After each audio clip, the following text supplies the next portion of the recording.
Favorite player? Papa, Buboy Bantay Junior.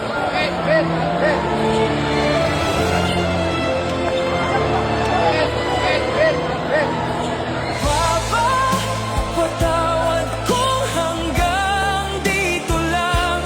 Hindi ko natupad lahat ng ating pangarap. Ayun sa pag-suporta sa kuha. Kabalungkod ko nga, galing ko yung sacrifice sa kuha.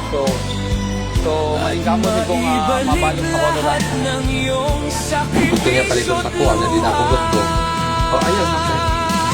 Hindi na importante sa kuha. Kahit itong ginit.